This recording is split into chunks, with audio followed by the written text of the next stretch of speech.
청와대 특별감찰반과 기획재정부 관련 의혹에 대해 국회 상임위원회 개최 여부를 두고 여야가 팽팽히 맞서고 있습니다. 취재기자 연결해 자세한 소식 알아보겠습니다. 김주영 기자. 네, 국회입니다. 네, 상임위를 열 것이냐 말 것이냐 여야가 맞서고 있는데 각각의 입장 정리해 주시죠. 네, 더불어민주당은 신재민 전 기재부 사무관의 폭로 내용을 두고 문제가 될 사안이 아니라며 상임위 소집에 응할 수 없다는 입장입니다. 청와대와 기재부가 경제 정책과 관련해 의견을 나누는 것은 문제가 될 수 없고 최종적으로 기재부의 방침대로 정책이 진행됐기 때문입니다. 박주민 최고위원도 아침 회의에서 청와대가 주요 경제 정책을 나몰라라 하는 것이 오히려 올바르지 못하다고 주장했습니다. 박 최고위원의 말 들어보겠습니다. 자유한국당은 과거에 집권까지 했던 정당입니다. 따라서 정책 결정 과정에서 다양한 의견을 수렴하기 위해서 당과 정부 그리고 청와대가 긴밀히 협의한다는 사실에 대해서는 충분히 알고 있을 것입니다. 이에 반해 긴급 의원총회까지 연 자유한국당은 신 전 사무관의 폭로로 드러난 의혹을 진상 규명해야 한다며 공세를 이어갔습니다. 특히 나경원 원내대표는 일련의 사태에 대해 문재인 대통령이 직접 나서서 사실을 파악하고 답을 내야 한다고 강조했습니다. 나 원내대표의 말 들어보겠습니다. 저는 문재인 대통령이 답해야 될 때라고 생각을 합니다.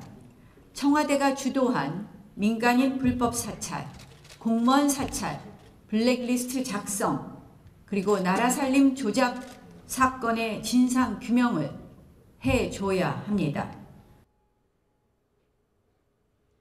또 민주당에 대해서는 기재위 등 상임위 소집에 대해서 협조하라고 다시 한번 촉구했습니다.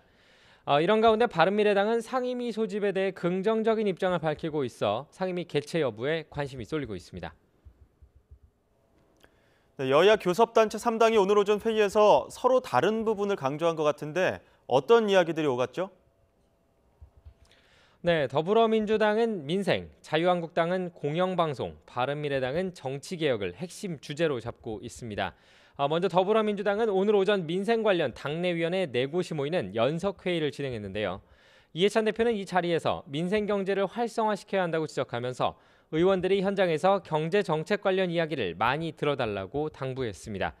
홍영표 원내대표 역시 최고위원회의에서 경제 역동성을 살리려면 혁신이 있어야 한다며 규제 혁신을 위한 입법에 최선을 다하겠다고 밝혔습니다.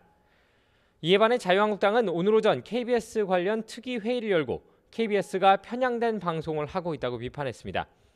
정용기 정책위 의장은 최근 KBS에 문재인 대통령, 북한 김정은 국방위원장 미화 뉴스만 가득하다고 주장하며 KBS 수신료 분리 징수법 등 공정성 확보를 위한 입법 활동에 나서겠다고 강조했습니다.